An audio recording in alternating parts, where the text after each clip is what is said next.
احنا دايما بنسمع ناس بتقول ان التاريخ مجرد ورق قديم، ولكن الحقيقة ان هو شجرة كبيرة جدا. دورنا ان احنا نعرف الشجرة دي اتزرعت ازاي، عشان اول ما هنعرف هي اتزرعت ازاي هنقدر نزرع جنينة، مش بس شجرة. وقصتنا النهاردة عن ملك حب يزرع جنينة مثالية في وسط الصحراء، ولكن عشان يزرع جنينته الجديدة قرر يقطع جذع الشجرة القديمة بالكامل. تعالوا نشوف ازاي اخناتون لما اهمل جذور شجرته عشان يهتم بورقة واحدة بس، شجرته كلها ماتت واتفرمت وما بقاش ليها وجود في التاريخ.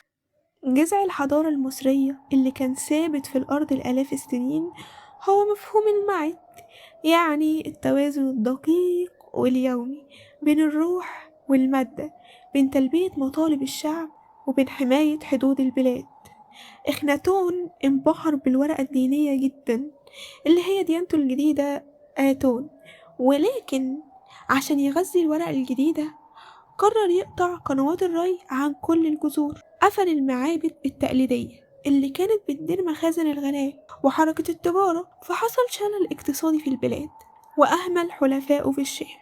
والنتيجة لما استغاث بيه ملك جبيل وقال له أنا كطائر محبوس في قفص، أدار إخناتون ظهره للاستغاثة دي. أعداء مصر الحيثيون التهموا أراضي الإمبراطورية وتفككت هيبة البلاد.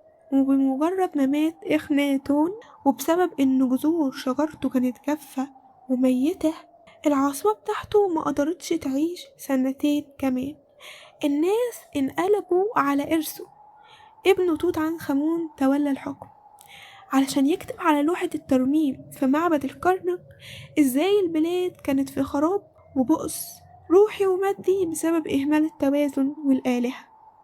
والخيانة هتظهر في النقطة دي، إن الناس اللي كانت بتتظاهر بالولاء ليه وشاركوه تراتيل الشمس زي القائد العسكري حور محب والوزير كانوا أول ناس انقلبوا عليه. أول ما مات حور محب عمل حملة تطهير للذاكرة، هدم المعابد والمدينة اللي عملها إخناتون، شوه وجه إخناتون على التابوت بتاعه وكتبوا قائمة ملوك أباديس وتخطوا اسمه كأن إخناتون متولدش أصلا. عشان نطبق قصة إخناتون في حياتنا لازم الأول نفهم حاجة مهمة جدا، وهي إيه الفرق بين الانتظام والتوازن. الانتظام هو إنك تعامل حياتك كأنها آلة جافة، جدول صارم بتمشي عليه بالمسطرة كل يوم بدون أي تغيير، ولو تروس الآلة دي تعطلت في يوم من الأيام اليوم كله هيبوظ، نفسيتك هتتدمر لأنك عايش في قالب واحد بس، قالب جامد مفيش فيه حياة. أما التوازن فهو حركة البهلوان. البهلوان وهو ماشي على الحبل مش بيقف ثابت في النص، بيميل شوية يمين بيميل شوية شمال، المهم انه يفضل فوق الحبل وما يقعش. التوازن عملية حية مرنة فيها حركة مستمرة لضبط النفس. في مصر القديمة المفهوم ده كان اسمه المعد. الأجداد ما كانوش بيشوفوا التوازن كحالة ثابتة وميتة، بس كانوا بيشوفوه كمحاذاة نشطة ومستمرة، صراع يومي ضد الفوضى والخراب. المعد بتقولك إنك عشان تحافظ على توازن حياتك لازم تظبط كفتين الميزان كل يوم حسب الرياح اللي بتوجهها. طب احنا عشان نزرع الجنينة دي في حياتنا دلوقتي ايه الجوانب اللي محتاجين نوزع عليها طاقة؟ الأجداد قسموا الكون لأجزاء متكاملة، احنا في حياتنا هنقسمها لأربع جوانب أساسية. جانب روحي وهو علاقتك بربنا وصلاتك وهدوءك النفسي والداخلي والسكينة الروحية اللي بتخليك قادر تستحمل ضغوط الدنيا. أما الجانب العملي وهو تاني جانب هو الدراسة وسعيك في الأرض ومذاكرتك ونجاحك المادي والمهني.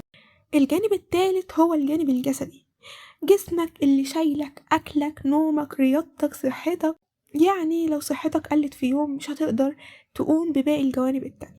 الجانب الرابع هو الجانب النفسي والاجتماعي، علاقتك بعيلتك وصحابك، وقتك الخاص اللي بتفصل فيه وهواياتك اللي بتجدد شغفك للحياة. لو أهملت أي جانب من الأربعة دول عشان تركز في جانب واحد بس، انت بتكرر غلطة إخناتون بالملي، وشجرتك هتبدأ تدبل من الناحية المهملة. أكبر غلطة ممكن تقع فيها وانت بتسمعني دلوقتي إنك تفكر إن التوازن معناه إنك تدي كل جانب من الجوانب الأربعة 25% من وقتك وطاقتك كل يوم بالملي. ده مش توازن، ده انتظام جاف وهيتعبك. التوازن هو إنك في وقت الامتحانات أو ضغط الشغل الكبير طبيعي جدا كفة الجانب العملي تاخد 60% من وقتك، ومعاها الجانب الروحي عشان أكيد محتاج توفيق ربنا. في المقابل هتقلل شوية من الجانب النفسي والفسح والخروجات، وده توازن ذكي ومؤقت.